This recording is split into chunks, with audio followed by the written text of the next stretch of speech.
Hi, this is Bill Hartzer, and this is the link building panel this afternoon. Last session, I think of the day before our keynote at the end of the day. I know it's after lunch and it's the end of the day and everybody's sleepy, but you know, we'll get through it. So we've got Zoe Burke, editor of Hitched and The Knot Worldwide, and Anna Bravington, co-founder and strategist of Those Who Dare. Those That Dare. Those That Dare, and thosethатdare.com. Mm-hmm. And I'm Bill Hartzer, and of Hartzer.com. So let's get off. Link building basics. You know, your website has no links. No links at all. You know, either your website is brand new or you've rebranded, you don't have any links, so where do we start? I think this is going to depend on what your goals are, but assuming the goals are that you want to rank and you want to bring traffic to your website, that's probably, you know, why you're here. I would say looking at digital PR and outreach is a really, really key way to start bringing links into your brand. Yeah, I'm going to agree. I've worked at a few businesses that haven't got any backlink strategy, any backlinks, and I find that digital PR is quite a soft way to bring them in because they understand PR a lot of the time, and they understand, and it's a two-pronged attack because you get coverage, which they understand and they love, but you also get a backlink strategy as well. And from my point of view, I tend to start with that research, understanding the strategy behind your backlinks. I mean, why do you want them? What are they going to do? What is it that's going to be really helpful for you to actually even decide if you actually want to do them in the first place, and then start researching your audience and understanding, okay, so we want some backlinks. Where are we going to go to get them? What does our audience want? Where do they visit? What sites do they go to? Because if you've not done a strategy before, you kind of have to start at the beginning and start understanding where they go. And it's what you want to be known for and how you want to be known for it as well. When we started building our link building strategy at Hitched, it was really important for us to look at the sort of top 10 even, you know, when we were first building it, what are our top 10 hero terms that we really, really need that presence for? And, you know, we're fucked basically if we drop for them. Like, where do we start with that? And that was where we built up from. And then once we started scoring those links to those topics and getting recognized for those things, and we felt like we were in a good place there, we could then build out and expand and go into 20, then 30, and start to build a bigger network and gain more coverage as a result. Sure, so I'll add one little tip or trick. You know, if a brand new domain or something that, you know, is kind of a precursor or before any digital, you know, PR is done, I actually have a list of the sites that are in Google's knowledge graph or the knowledge graph.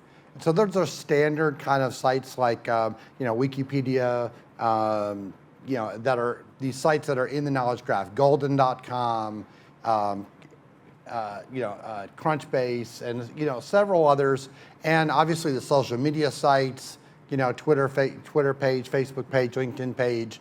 Those are kind of the standard that I originally started with. It's probably like the first day or two of, okay, this is a brand new domain. Let's at least get the core of those. There's actually, depending on the industry, so the knowledge graph actually there's probably 3,000 to 5,000 different sites that are part of the knowledge graph. And so if you get a mention, a link, and so forth, that's, you know, kind of a start of getting some authority and trust for that domain and getting a knowledge panel. And then basically as those kind of start, then, like I said, those are kind of the first maybe 2 or 3 days of work. You know, not a lot of work, but those, you know, those are the ones I would get before I would start, you know, on the digital marketing campaign. I find I read a stat the other day that marketers find LinkedIn link building the most stressful of all SEO techniques. So, like you said, starting simple and trying to work your way up and making it easy for yourself, not going for that huge, you know, coverage of backlinks straight away. Yes, exactly. Unless there's a situation like, marketing.com was just bought, it's a domain that's been around for, obviously for years, but, an agency bought marketing.com and kind of rebranded. They paid $2.1 million for marketing.com. It had a bunch of spammy links, but in those cases, yes, I mean, you would want to take some time to get the core links first. And then start off on your digital PR. So we're talking about digital PR. What does digital PR actually have to do with links and link building? I mean, it's public relations, but what does that have to do with links? So that is one of my favourite link building, actually. There was a Twitter post from our very own John Mueller in 2021, and he said he was really excited about what digital PR is doing for SEO. So around that time, I was really getting into it, and seeing a post from him almost validating it was fantastic. He said it didn't feel spammy; it felt a good quality way to get backlinks. So from there, I was like, all right, it's validated. I can do this. So for me, digital PR is about getting high quality coverage at the same time as getting backlinks. I feel like it bridges two gaps between getting that visibility, but also being able to secure top tier coverage on really good sites. And it all starts with thinking about something interesting. I think the digital PR side of it is pushing you more to find something interesting to talk about. So why are people going to backlink to you? Because on backlink strategies, you can have great blog posts and articles where you can find broken backlinks and people will link back to you. But digital PR is taking it that bit further and thinking, actually, this is a wider piece. I can get a lot more coverage with it because it's a bit more exciting, and we're going to try and hit a lot of tiers at the same point.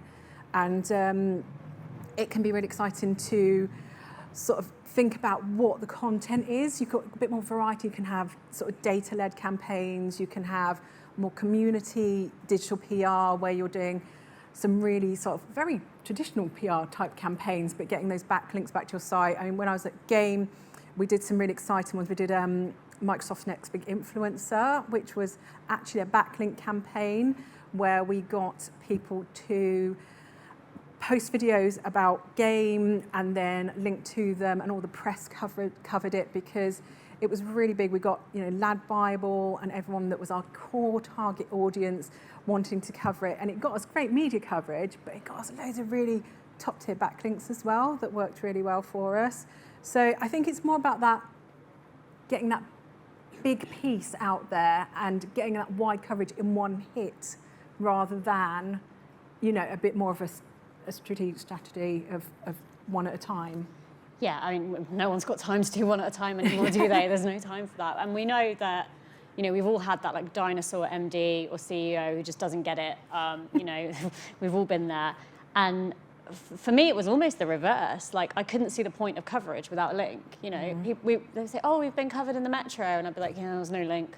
But actually, it's twofold, because obviously the link is hugely valuable and we all want the link. And as a journalist myself, I believe that journalists should be given links, and we will, if we're using your data, if we're using the stuff you've worked for and given to us, I will link you because you've saved me some work, and it's the least I can do.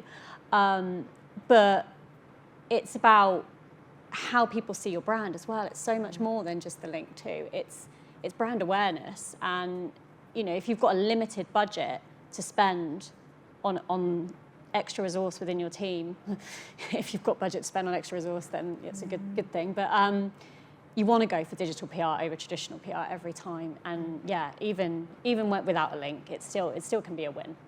Yeah, I mean, that's always been the traditional, I don't want to do digital PR because most the BBC and CNN and all these, these great, fabulous sites, their policy is do not link out. And can I say on that? Yes. We work with Newsweek a lot, and they would never link out. And actually one day I said to them, do you know what? I'm not actually going to give you anything anymore. You ask me for quotes 3-4 times a week for your articles. No, I'm sorry, I'm not giving you anything anymore because you don't ever link to me, and it's rude. And within a day, they came back and said, we're going to link now. We've changed our policy. And every time they use us, they link to us now. So you can have a strop, throw your weight around. Yes. Because you are doing people a favor, ultimately. And it's just courtesy. And it doesn't harm them to link to their source. It actually makes them more credible and trustworthy. Yeah. Yeah, amongst a lot of journalists, though, traditionally, especially the older, there's, older publications that have been around for years and years, they still kind of think that, if I link out, it's going to be a problem. And the link is going to, take away from our domain authority or something. And there's still a lot of link building kind of myths out there, but it comes back to, I've always kind of thought that,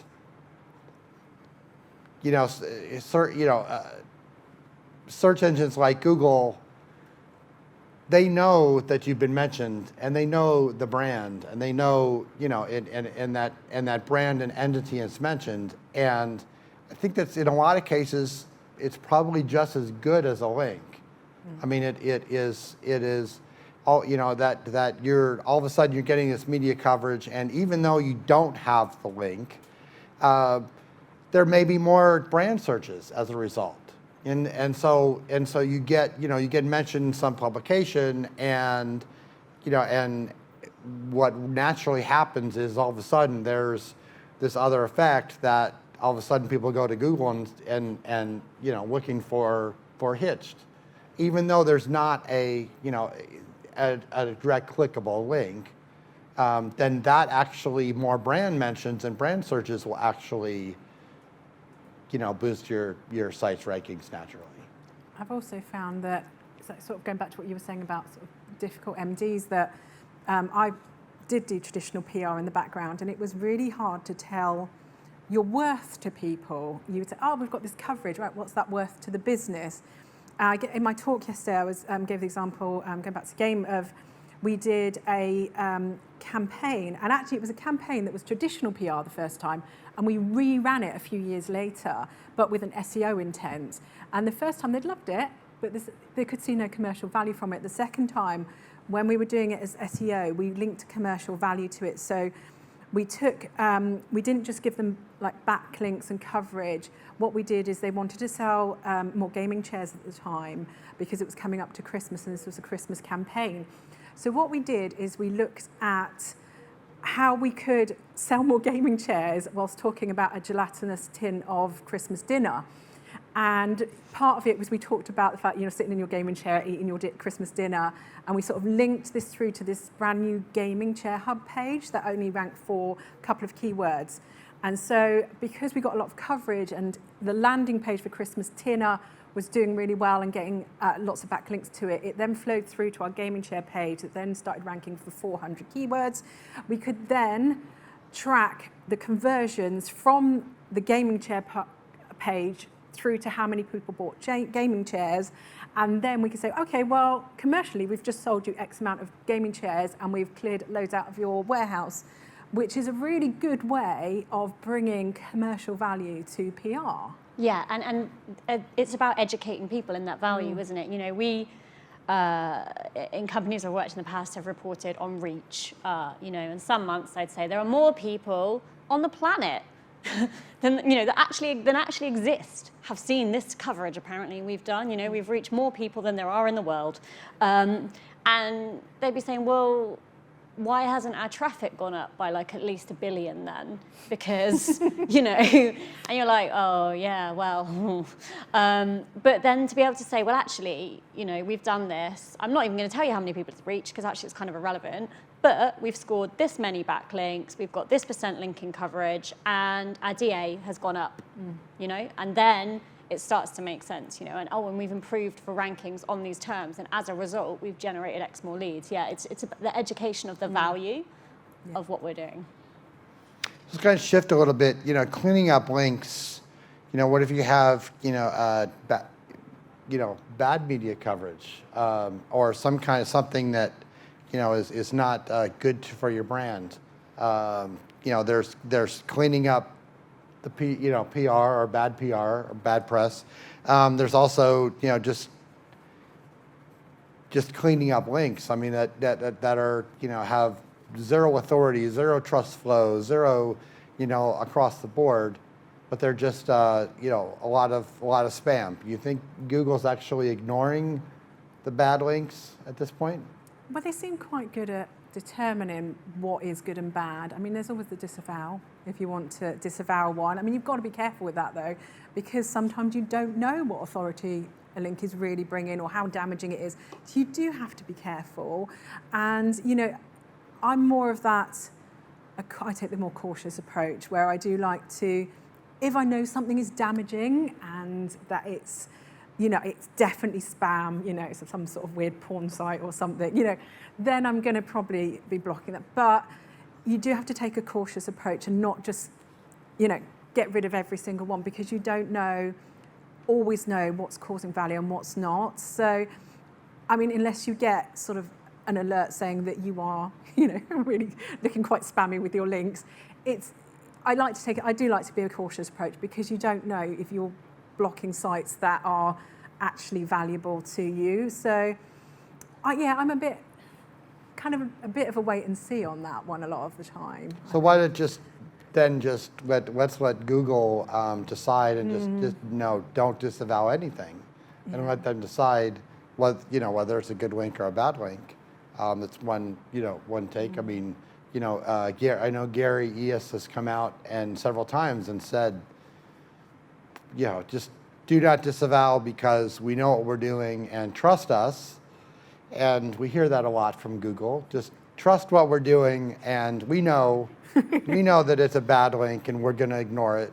And just don't do any disavow unless you have the latest from them, from John and Gary, are don't do a disavow, and trust us. We know that it's a bad link or a toxic link, or we're going to ignore it. We have very little choice but to trust Google, I think, unfortunately. They've really got us in a bind. But I mean, I would say we have done disavow projects in the past, but now we don't really worry about that. And instead, our approach is let's kill the bad links with good links. Let's just keep going and trying to get more good links than bad, which, with your site's been around for 26 years. Got my work cut out. But we've got quite a few. Sometimes it's more work than it's worth, isn't it? You've got to decide where your time is best spent, because every team, no matter how big company, tends to not have enough staff and enough time, and you've got to work out, is spending ages disavowing sites going to be better than doing a PR campaign that's going to get good quality links? You've got to try and work out your time and prioritize things, because otherwise it's just going to be, you're just going to have too much to do.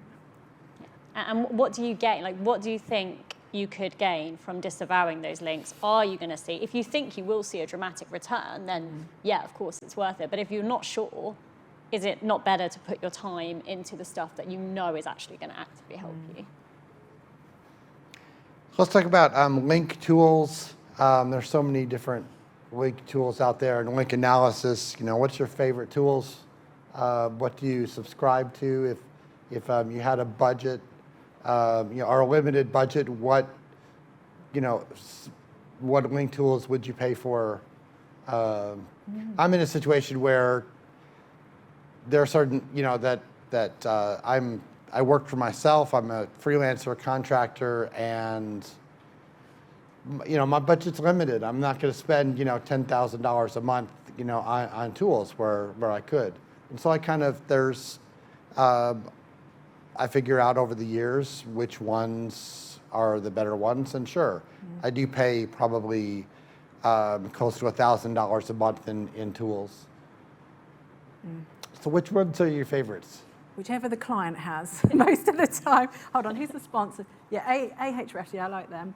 No, I quite like them, actually. I've just done a podcast with Majestic, and I quite like that as well. They're not too badly priced, I think exactly what you're saying, that sometimes you can load yourself with too much tools, and they are wonderful. For SEO before, I've worked at places that got Botify, and they're amazing.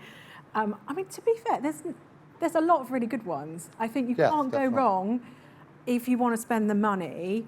And the thing is, it's down to personal preference, because you'll go on one and you'll like a couple of the features, and then you'll go on another and you like a couple of their features, and then you end up buying them all just for a couple of features each.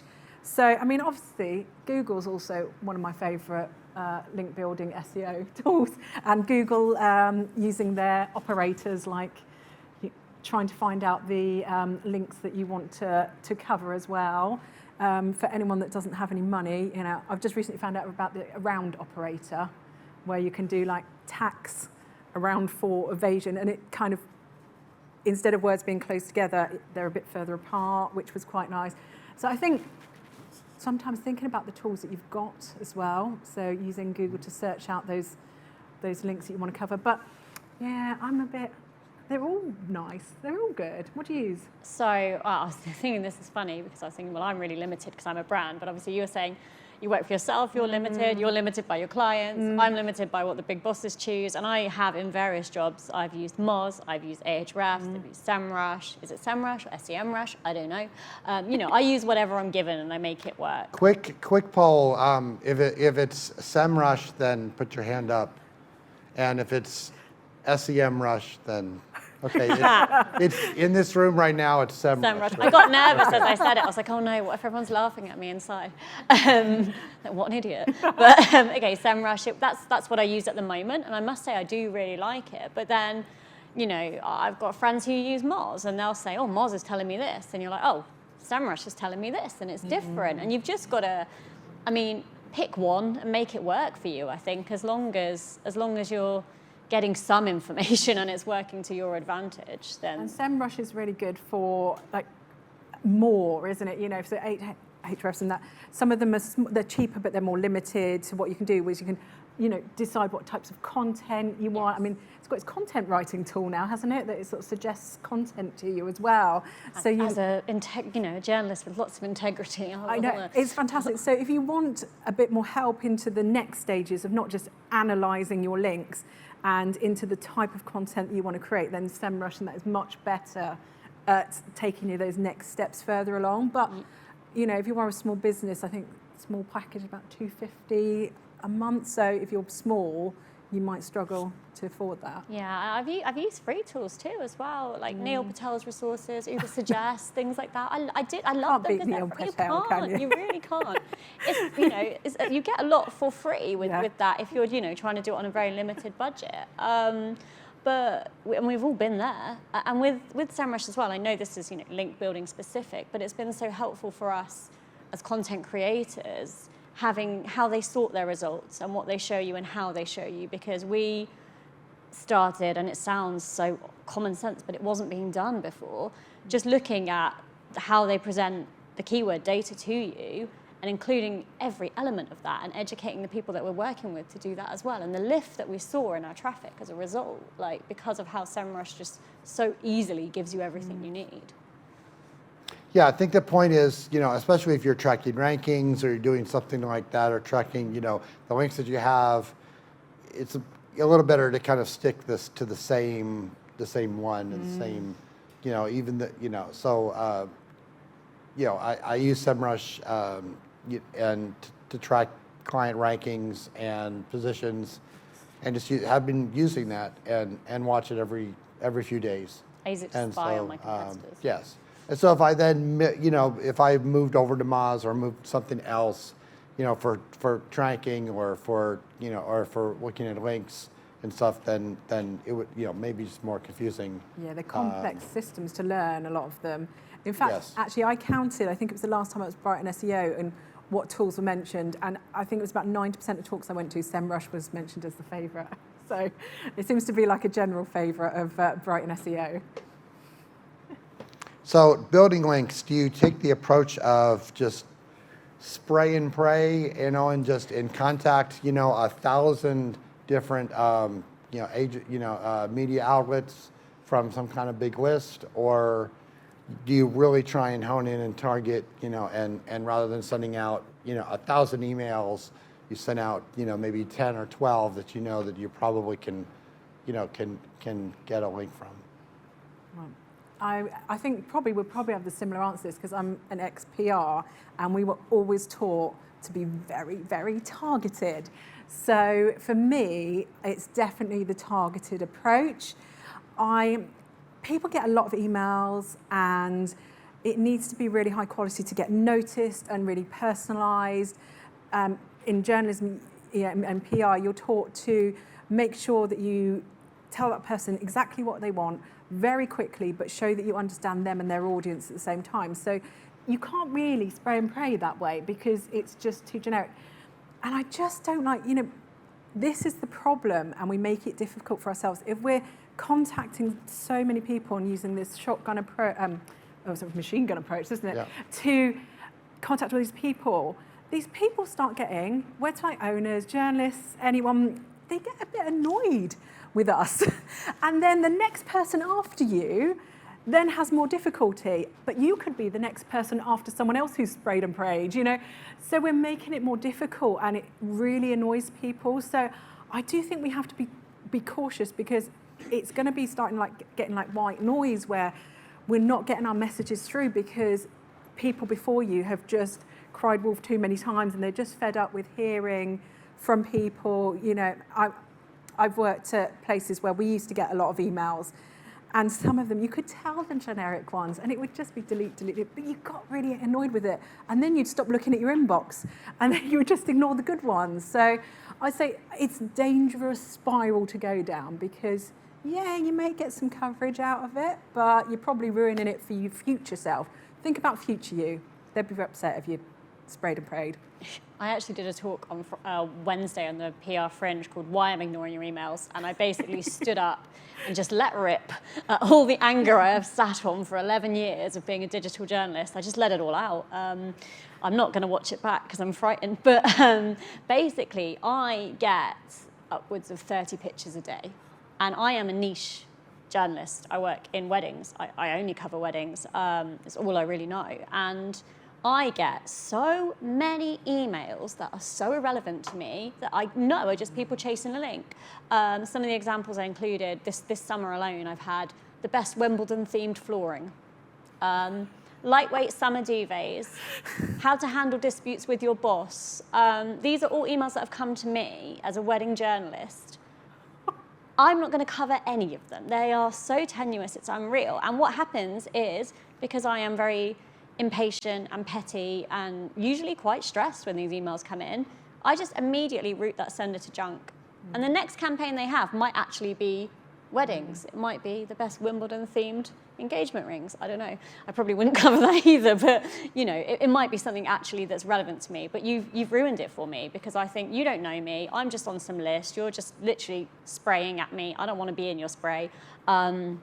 Away you go forever, and that's it. It's done. And you are harming it for yourself. And you also, really are. From an email deliverability perspective, if people are marking your emails as junk, particularly if people have got Gmail systems and everything, there's probably a good chance that they're going to start getting funneled into junk just generally, because all their systems talk to each other, and they know when people are marking it as spam constantly. So from a deliverability perspective, it's probably really bad for your domain that you're sending your emails on as well. So quick, I've done a lot of email deliverability, and 80% of emails worldwide go through a Google system. So it's either Google Workspace or Gmail and so forth. And so if you haven't set up postmaster.google.com is the email equivalent of Google Search Console. So if you do any email, and you can actually see if your email, if your emails have been from your domain, you can easily see if there's an issue with Postmaster. Yeah, and then once you've gone down that slippery slope and you're having an issue, it's really hard to get back out of it as well. So it's going to be really difficult, and then you probably just have to change domain name. Yeah, you have to change your domain.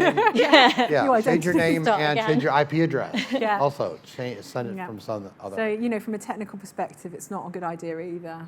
Yeah, and I hold a grudge. I am really petty, and also, journalists are quite egocentric. I can say that. I actually love it when somebody sends me an email and they talk about something that's happened on I know people are busy, I know people don't have a lot of time, but you say, I love the topic that you've covered on, what does a flower girl do? And actually my client specializes in this and I have an expert, and I would love, it will help your content because you'll have some expert authority to add to it. I'd love it if we could talk about some coverage there and we'll give you some exclusives. And to me, that's like music to my ears because I'm like, oh, you're giving me something actually useful. You're going to help me rank. You're going to get a link in return. I'll help you rank. Easy. Way better than just throwing your Wimbledon carpets at me and hoping for the best, So it's still link building communication. I mean, are you making others aware of your digital PR efforts, your C-suite and so forth, and trying to explain that they should back you and give you more resources to do more link building and so forth. I mean, how are we doing communicating between what your efforts are and reporting to your boss? Well, this is something I touched on earlier. I had to change how we explain this information because people were looking at metrics that didn't really add any value or hold any real meaning, and starting to actually turn it into something people could really understand, the things that we could track. And I work with a brilliant PR freelancer, Erica from Colourful Comms, and she created this spreadsheet. It just blows my mind because I'm not a spreadsheet person, that tracks everything that we have, whether it's a link, where it links to, whether it was earned or not, all this kind of stuff. And then we can use that spreadsheet and then look at, did we get a lift in direct traffic? Has our brand awareness increased in our 6-monthly surveys that we do? And we can bring it back to actually around that time we saw a lift in direct traffic. We were in the metro with our amazing campaign about a dog that will film your wedding. Oh, there we go. Yeah. So I want to read that. I'll send it to you. I'm very proud of it. It's my greatest work. Yeah, I mean, this is kind of what my talk was about yesterday, which is about trying to put your efforts into a language that the C-suite understand, not just the CEO, but the CFO, the MD, whoever it is. A lot of the time, I always found, working in-house particularly, they used to love paid marketing because you put it on a spreadsheet and it was money in, money out. They could see the money going in, particularly in e-commerce. They could see the conversions happening. And as most CEOs are from a finance or operations background, they love this sort of certainty of what they can see in that spreadsheet.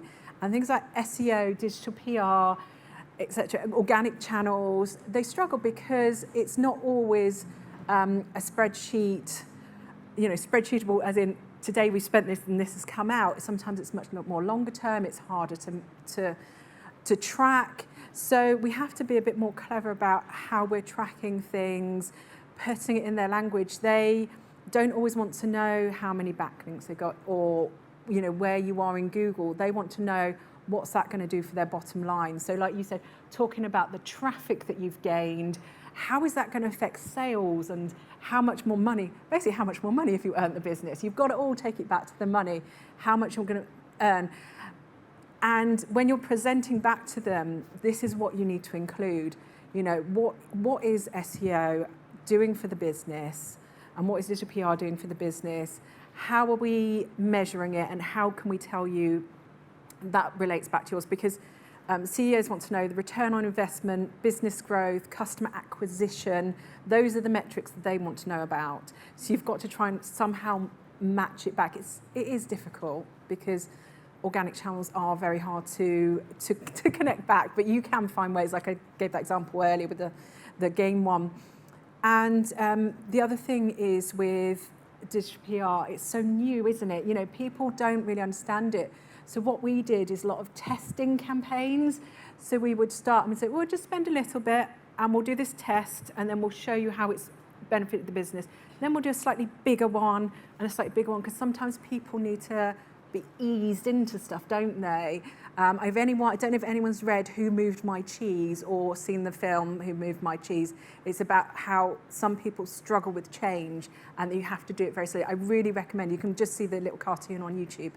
And it's about taking people, and they're a bit slower to get there, aren't they? And you've got to take them on that journey with you, rather than just saying, I'm starting digital PR, and they go, hurrah! Because they don't understand what that means. What does it mean to them? So it's just a bit of journey taking, isn't it? It really is, yeah. And in publishing particularly, where a lot of the people in the higher up positions come from a more old school background. Like that's something I come up against quite a lot. It's just, really making sure they understand that value. And even if it's like kind of hypothetical, like I've had to say in the past, well, think about what monetary value you would just give right now to an organic visit, you know? Let's talk about it like that. And putting it into terms they understand. That's the key. So going kind of with that theme, you know, measuring success, you know, do you have certain things that, you know, when you do a campaign, how do you personally know that that campaign was successful? Is it, you know, because, you know, you got a certain number of links, you know, or even though you may not report that to others, but personally, you know, how do you know that, how do you measure success in that campaign? I mean, for me, it's setting the goals at the beginning, because you need to understand why you're doing a campaign, because if you haven't got the why, it's actually pointless doing a campaign. So, you know, the example I gave earlier, we want to sell gaming chairs. That's a great metric. You know, we understood what it was really tangible, but it could be you want an uplift on the site of number of people visiting. It could be you want conversions on a certain product. It could be that it's a brand uplift. You know, if you've gone through a period of difficulty, which some companies do, where their customer service hasn't been very good, or they're going through mergers, you might want a brand uplift. So you've got to kind of work out what is the metric, why are you doing it at that point. And I actually start, and I talked about this yesterday in my talk, because I talk about interviewing and talking to your C-suite and the other teams regularly, because you can quiz the C-suite on what their current objectives are for this, you know, for this next quarter. What are your objectives? Do you need to grow customers? Do you need to reduce call center time? You know, there's so many different objectives that they have that are short-term and long-term. And you can ask all of C-suite. I still love sitting in with the CFO going, right, what do you need? Normally cost cutting for him. So pretty much every time. And what do you need? So if he needs to cost cut, then I would give an argument for using higher ROI channels and that sort of longer term brand building, rather than spending lots on paid maybe at that point. So you've got to try and balance your wants. I also used to interview the sales team, the commercial team, any team I could get my hands on really, to find out what all their goals were, because I used to work with in companies where they had trade marketing and find out what their goals were. So one place we had trade marketing, and they wanted to get some more money out of their trade partners. And we said, right, okay, we can offer you another channel, because we just started digital PR at this company. And we said, right, we could offer them a digital PR campaign, because we came up with all these digital PR campaigns and said, will you pay for this? Will you give us some money for it? So we fulfilled trade marketing's goal of getting more money out, and the actual goal of that was to get more money out of trade marketing, and then have then we could use other things like obviously backlinks and prove it was success with the trade partners. So you've got all these different reasons why how a campaign would be a success. You know, more loyalty subscribers, etc. So you've kind of got to decide. It's really quite a big thing to decide your goals beforehand. Yeah, it's my favourite question that I like to ask people in any department that we're working with. Why are we doing this? And you know, people say, oh, I want to do a stunt. Why? oh, for brand awareness. Well, okay, well, in what sense? And you know, what brand awareness? With who? Because even that, like, where do you want to? Yeah, let's give out some flowers at Waterloo Station. Okay, but for us, you know, what percentage of people at Waterloo Station are actually wedding planning? You know, are they our target audience? Let's look into that a little bit more. And it's really drilling into exactly what you want for this, because you could have like all the brand awareness in the world, but if they're not people who are going to use your brand, what does it matter? And that's what it really comes down to. Just keep asking why until you get to the very crux of the issue of what you're trying to do. I actually had a good one where I was working at an agency and I had a client, and it was a big IT company, really big IT company, and they were doing an IT exhibition. And he said, oh, I want something big, I want something wow. And so his audience was sort of middle-aged IT people, and he's got a great idea. I want Justin Bieber. And so, yeah, the thing is, if you get to the goals, you can bash these ideas out the way quite quickly, can't you? Because exactly what you're saying, is it going to match our audience? Where is it going? Because you are hit with loads of crazy ideas from people, and you can use that logic to justify not doing them.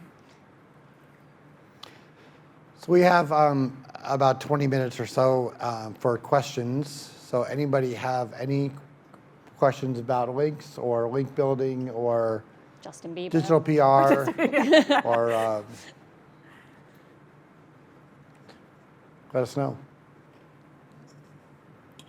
Yeah, thank you. I actually have a few questions. Some might be shorter than others, so some you could probably breeze through. Regarding like creating like prospects for journalists, because you mentioned that you write about weddings, so you wouldn't want to receive coverage about like games or something. What tools would you recommend to use so that you could find targeted journalists for that specific like niche, like ones that, so I'd be able to find you if I wanted weddings, because there's many publications that would talk about weddings. Yeah. So there's a lot of industry tools like Diary Directory and things like that, which we always have details listed on. Response Source, I believe, we're listed on as well. And then Twitter is also a really good one. I know I cannot call it by its other name. Sorry, it is Twitter. But that is honestly where, when we're doing our DPR campaigns, we find the people we want to talk to. Because, if people are covering a niche, they are going to be talking about that niche. So go, to the people who are talking about it. So Google News, I mean, if I like actually Cision, and Cision has a very good list, but it can be rather expensive, $1,500 or more, and a lot not in a lot of budgets. So just actually going to Google News and searching for articles and looking at the bylines and finding who wrote about that within the past month or the past 2 months or the past 3 months or so forth. And if they, if that journalist, wrote before about that, normally they will link their Twitter. Yeah. Or X or whatever, but today, and so there'll be a link there. I would follow them. I would start retweeting if they write an article, I would retweet it. I would comment on their posts. And so what I've done successfully, for example, if it's a local business, I will actually follow all of the local journalists. And the news anchors and so forth. And so in that particular city or that particular location, and just follow them, or like their stuff, retweet, repost, etc., and kind of just comment, and they'll actually kind of start to get to know you. Yeah, it's and they act, isn't it? yes, I mean, and so if someone is doing a story on the air and they're on the air, and then they have downtime, they'll go on Twitter and they will, post something. And then, if you're able to, respond, basically just it's relationship building. Yeah. And then when you actually have later on, like a story that you want to pitch, you're already connected with them. And they are egocentric, like I said. They Yes. love it that you've been retweeting them. They'll remember So you. I've done that actually personally. I've been on the CBS in the United States, CBS AV News, because of that. Because actually what happened was personally, I have been following all the local journalists that I can find on Twitter, and then just, even the weather people. I'll comment, and they know my ID, and they know, they've seen my name, and then it turns out that when there was a story that they needed a Google expert or someone to comment on a story related to Google, they already knew me, and so from Twitter, and they just direct messaged me and said, hey, could you provide a quote for this? And then, literally one of the stations, like 3 hours later, had a live truck sitting in front of my house, and did an interview, and then later on 6 o'clock news came on, and I was on the national news. But it came down to just literally just networking with playing the long game. those journalists. Yeah, and it Yeah. pays In whatever industry you're in. And also, from my side as a journalist, I need to find PRs. And I often look at the brands that I want to use or work with or connect with on LinkedIn, because you can look at the people who work there, and connect with them on LinkedIn. And LinkedIn is not what it used to be. It's actually becoming quite a useful place. It very much never used to be that. But yeah, it sounds really simple because it is, It's just identifying, I guess, the brands you want to be in first, and then it's very easy to find the people who work there from there. Another good one on Twitter is if you follow #JournoRequest, that shows journalists that are requesting stuff, so you can kind of get a pattern of what people are requesting. And it might just happen that the thing you're working on, they might request at that time. Help a Reporter Out is really good. It's a free tool, which you once again can see what people are asking for, and you can start to get used to people's names and understand. I mean, in PR, we did used to use a lot of the PR databases. Gorkana, is that still around? Gorkana, I think That it's was my renamed. favourite one. Yeah, I think it's renamed, but I can't remember what it is. But there's a tip. If you know someone who's in PR, sometimes people will you can pay them just for a list of a certain, so if you wanted small business journalist, some people will let you pay them to use they'll search on their database and give you a list of journalists if they're very, very kind. So, can't make friends with a PR person, and then you can get a list from them. Because I know a few that are doing that. There's some great Facebook groups. I'm in Freelance Media Women, which is, I think you have to be a woman, sadly, to be in it. But there might be a guy's one or just a general one. Or if you know a woman, to join it. If you know a woman. So there's lots of little places that you can go to get the things. And on Freelance Media Women, I've made so many connections just by, like what you're saying, getting your name known, answering their questions. I've done a couple of little pieces for them, quotes for them for free, just to, when they've needed them. So there's all these little resources. I mean, it is hard to get to journalists because they do get a lot of pitches. I mean, in olden days, we used to do journalist lunches. You target on a journalist. If you're working in a particular area, I used to work in professional services, and I used to have a lot of accountants. I would take, we loved Accountancy Age, so I would take this lovely journalist from Accountancy Age, pitch all my clients at the same time with saying, can you cover these? And I'm absolutely sure it would probably still work now with backlink campaigns, and just pitch them all in one go, several stories, and then she would cover them over the period of about 6 months. So you can still use old school techniques as well. Yeah, thank you so much. Just two, finally, these are pretty shorter ones. You said that obviously it's better to do more targeted ones than just a whole bunch of generics. Two questions are, how many would you recommend you reach out to? Because those targeted ones will take a while, you have to spend time on them. And when would you recommend digital PR to a client? Because, like you said, it depends on what their goals are and what they want to do. And I just need to know, when would you say, hey, you want this, you should do digital PR. So those are my two questions. For me, it does really, it depends. I know, I'm sorry.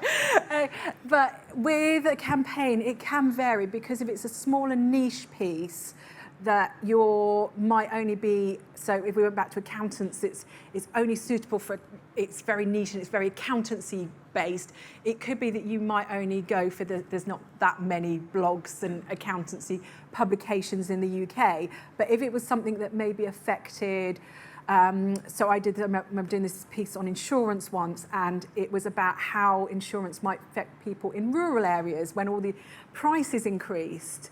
And so that has got a bit more of a wider publication area. So you could go some maybe sort of more top tier, generic, not very niche pieces. So it does depend on the piece, how targeted you want to get. I mean, with backlinks, I find niche does tend to work really well, because you can do something that's so targeted to them, and it's going to be great for, a good 20 or 30 publications, but it just won't get that sort of wider reach because it's a bit tricky. What was your other question, sorry?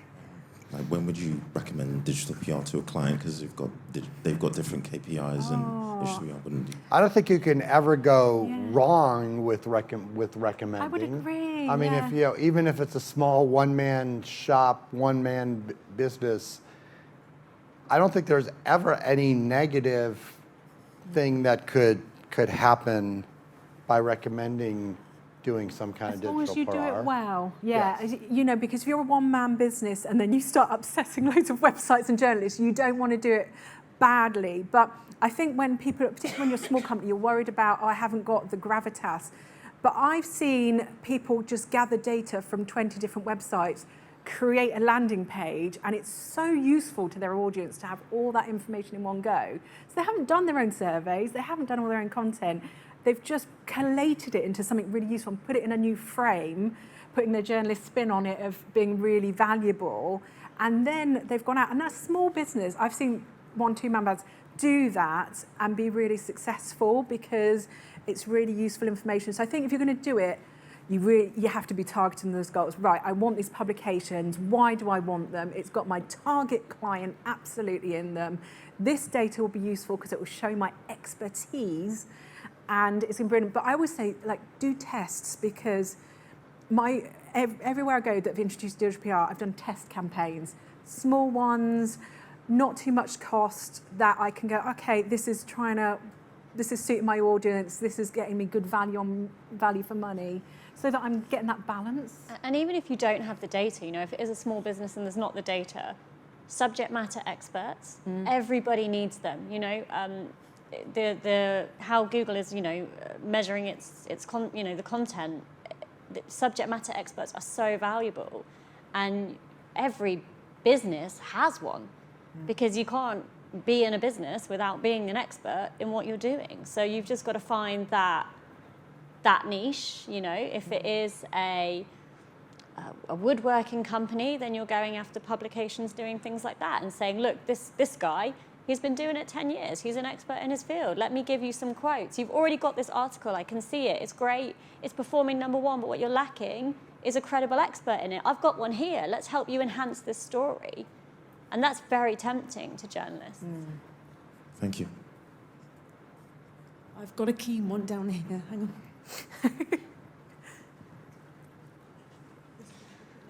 Thank you. So summarizing the first part of your panel is that toxicity scores from most of the tools regarding links is garbage. Yes? I would say so. I mean, you really, you know, they're using some kind of metric, and it needs some kind of.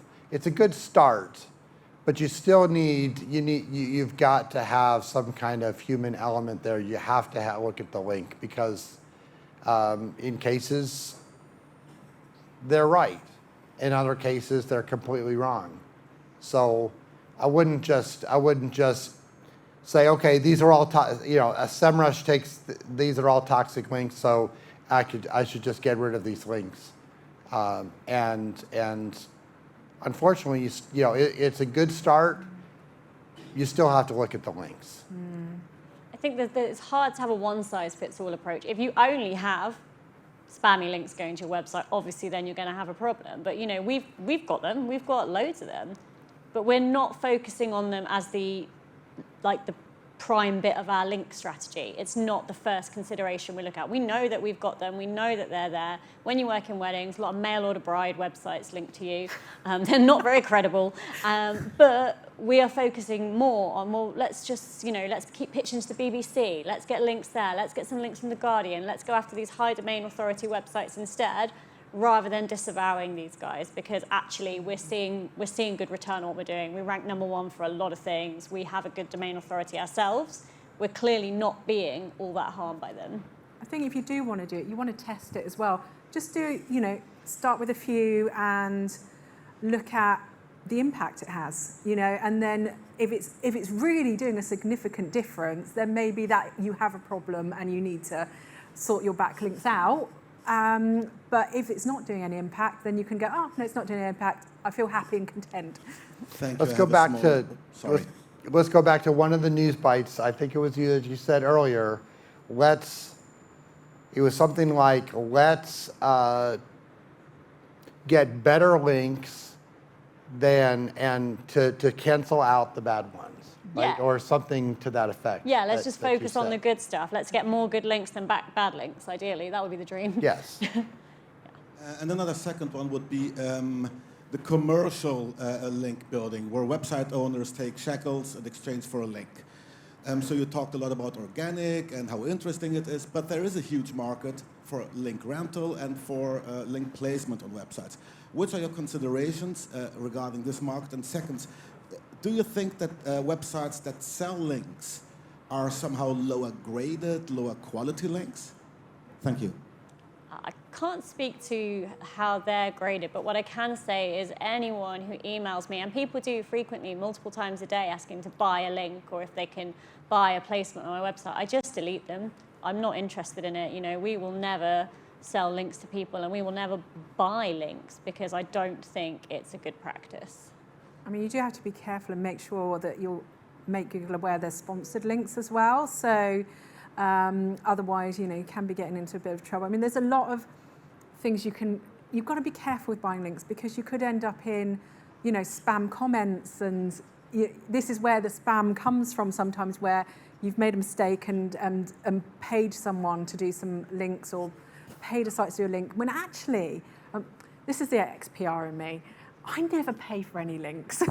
You know, don't pay for what you can get free. You know, if you've got good quality stuff, you can get free links. And if someone's going asking pay, same old thing when I used to, you know, you'd work in journalism and you work in PR, and they go, oh, I'm not going to cover you, but you can pay for an advertorial.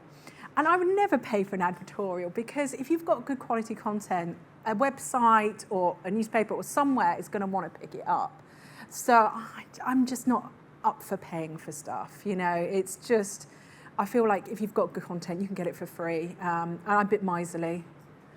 So I'll give you a perfect example that, you know, that's actually kind of the opposite of this, is a situation where I had done a really, really good research on TLDs, the extensions, other, you know, we have .com, .net, .org, .co.uk, et cetera, but all these fancy, you know, other extensions, .io and .xyz and so forth. A really big study with one of the TLD owners, and it was a, you know, really extensive content, and you know how those new TLDs were ranking, and you know, we talked to Search Engine Land, you know, and at that time I think Danny Sullivan was still running, you know, involved. He just would not, you know, as a regular, you know, piece or I mean, just wouldn't cover it. So that was a time that we did a sponsored post. And in fact, you know, that sponsored post actually led to a lot of other, because it was on Search Engine Land, it led to a lot of other people writing and mentioning and a lot of other links and picking up of other stories. I think that's the difference. A sponsored post, I would see as different to buying a link. You know, we have bought a sponsored post in the past, an advertorial to advertise something, yes. You know, but we would not go somewhere and say, yeah, I want to buy, you know, 50 link placements, please. You've got to be careful with the quality as well, don't you? Because if it's something that's really high quality, you know should be out there, like your one where people are picking it up. So yeah, so here's one thing that I, you know, kind of I guess a tip that a lot of people don't know that I kind of fell upon is that here you have an article and that link needs to be in the article when it was originally written. And when Google comes around and crawls that page.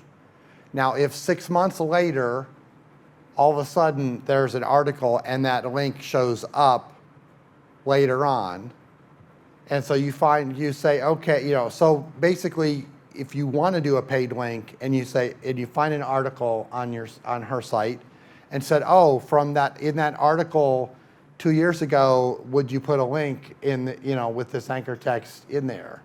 Well, Google's smart enough to know that when they originally crawled that piece, that link was not there. That placement was obviously a paid link because the original intent of the journalist writing that piece, they didn't link out at that time. But now they're linking even a week or two later. And so that has a lot to do with whether or not Google's going to trust that link or not. Yeah.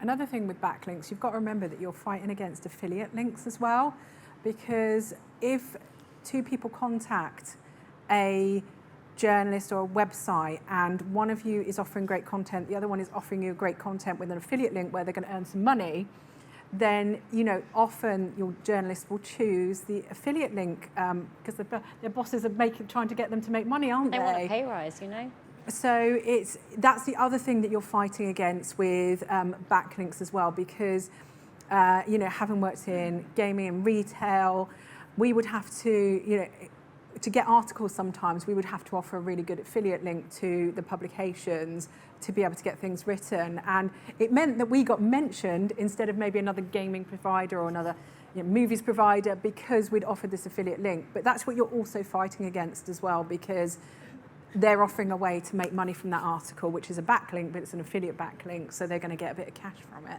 So there's also literally I've seen it, and I've seen the spreadsheets and that are being passed around. Mm-hmm. There is a black market for essentially links and placement and mentions. There are journalists who, it's kind of a gray area, but they may work for Huffington Post or they may work for a particular publication. And they are actually, on the side, essentially slipped, $1,000 to mention or to work in your brand or a link to you just by paying them. And now the publication does not know that you're making money from that. Mm-hmm. But there are several spreadsheets of 1,000 different publications, and some of them are all sorted by by domain authority and topic and all that. Yeah. And unfortunately that black market exists, and the journalists themselves, they're hoping that that their editor doesn't find out. But they have in the past, but it's out there. Yeah, we used to be on an affiliate commission. We'll give you a really good affiliate rate, wink, wink, and so your page would earn a lot of money on something that's really popular. And we'd set up a special affiliate rate for them so that they got a little bit extra in their affiliate rate to the publication, and then we would get featured, and they would bounce us off each other. Oh, well, this company's offering 5%, and we'd be like, okay, we can do 6. So it was a bit bargaining as well. So if you're offering a link that doesn't offer a good commission, it is a real fight these days, because that's how a lot of publications make their money as well, on websites. Any other questions?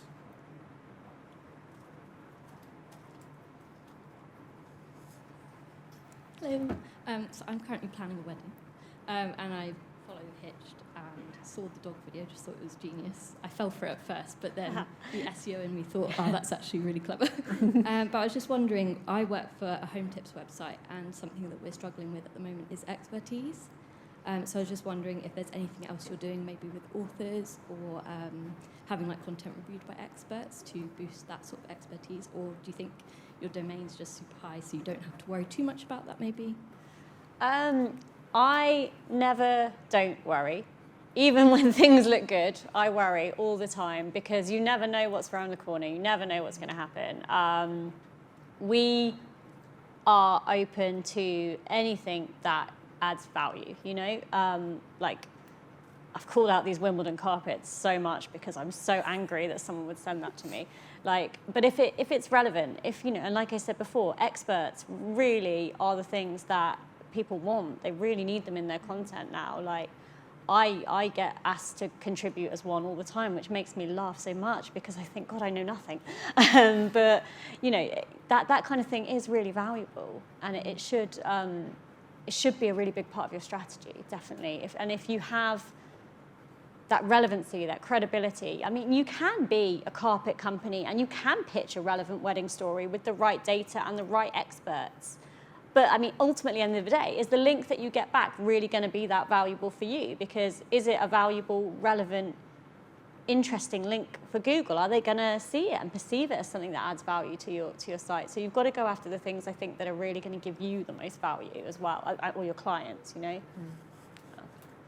And thank you for complimenting the dog piece. I was very proud of it. We got 5, 4, 3 seconds left. Run.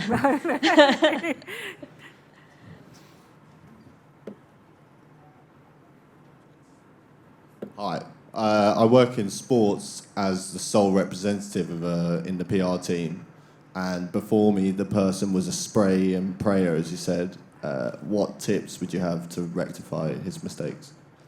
I would say start building relationships, and perhaps not through email, because you might be routed to junk. But you know, as we said before, going on Twitter, start following people, complimenting them, retweeting their content, connect with them on LinkedIn.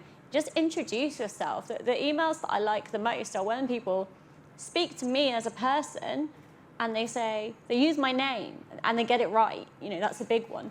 Because I have had emails in the past that say, "Hi, Brenda," and I'm like, "Oh, my name's Zoe." But yeah, they use your name and they say, I love what you do. I loved your dog piece." And I know they're flattering me, but I am really fickle, and I'm like, "Oh, thank you. Okay, what do you want to say to me?" Just introducing myself. I'm new to this, or you know, we've not met before. This is what I do, and this is how I can help you. Let me know if you need anything. And that, for me, I mean, I can't speak for all journalists, but for me, that really works because I feel there's no pressure. You're not trying to sell me anything straight away, and I have to shoot you down immediately. Like, it's nice. It's informal. I don't feel cornered, and I can say, "Oh, thank you so much." And actually 9 times out of 10, then I will go back and say, "I do actually need a sports expert to talk about this wedding thing, you know, and you are the one that's introduced yourself to me and used my name and been nice to me, and it's stuck in my head because those are the things that I remember." And it's personal. We don't have time anymore to take people out for coffee or for drinks and things. Like, there's no time for that. And so actually just taking the time to say hello to somebody can be enough. Yeah, I'd 100% agree. You know, when I've tried to get connections with journalists, I've done the same. I've just messaged and say, "I'm new to X PR firm. I know that you knew X before, and we want to do this," and sort of tell them a bit about sometimes I tell people a bit about what we've got coming up. If there's been any really exciting stuff that's coming up, or sometimes a list of a couple of clients that I think might be really interested for expert comment. Just kind of, like you said, not giving them a whole piece, but just a heads up, we've got something really useful that you might like. It is difficult because if you have problems with your email getting through and you're emailing on the same email, then Twitter is much better, because if you're blocked, LinkedIn. I mean, I actually know loads of journalists through LinkedIn, and they're really good. If you can, you don't get to DM people you're connected with, but if you can get your agency to pay for Sales Navigator, you could do some in-mails. They're not always as picked up, but actually in-mails tend to be more picked up than an email is. So you're still getting better odds there. I have Sales Navigator and I really like it. So it's worth spending that money. And if you don't want to spend it on everyone, get a designated person that has Sales Navigator in the agency that can do all that initial contact with, and you can build up your LinkedIn journalist list and segment them all in Sales Navigator as well, which is really good. And it can work out a little bit cheaper than if you're paying for PR databases and stuff as well. I think it sounds really simple, and it is. It's just speak to people like that. That's it always, like, just as you know, I feel like I'm shortchanging people when I say that because it's so common sense. But actually, the amount of anonymized, random, just non-targeted emails I get versus the amount I get where people say, "Hey, how are you? Love the thing that you posted on Instagram the other day," or "Love this, love that." The ratio is way off, and actually the people I go back to are the ones that take the time to just do that, even just one-off personal email. And if you haven't got the email addresses from the previous person that's been emailing them, I do recommend hunter.io, which is it can tell you email addresses of people. It's pretty accurate. I don't know if you guys have used it, but it's used a lot in business development. But I actually used it to hunt out journalists as well. So you put in their name, where they work. And often I've got about probably 80, 90% correct rate on it. So if you are trying to connect someone that you've liked them on Twitter, you see an article and you haven't got a PR database or you don't know what their address, Hunter.io is, you can get a free version and it's quite good. So Apollo as well, which is quite good. It's a business development database, but actually has a lot of journalist email addresses in as well, and you can get a free version of that, which is really good. Told you I'm miserly. I like all the free stuff. Do you ever ask for their editorial calendar for the next, Yeah. if they have, if that publication has one, then maybe you could tailor, something up and coming. If they're going to talk about such and such topic, then yes, you could probably tailor something or a pitch to them about, something that's coming up. Yeah, and that's the great one do a for few months. niche websites particularly. News websites probably don't have such a calendar as such in that way, but for us, we know what we're working on for the next year, and I know in a lot of detail because we plan ahead hard. So yeah, it's always worth asking the question. In fact, some websites have them on, don't they? Well, some of the, I know some of the, like you said, the niche press, they actually publicise their editorial calendar and ask you to pitch to them, so you can have a look that way as well. Any other questions, or we'll wrap it up?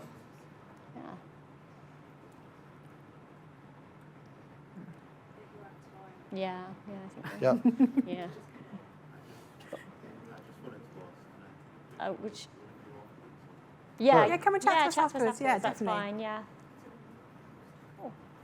Fantastic. Thank you for your Okay, questions. thanks. Thank you.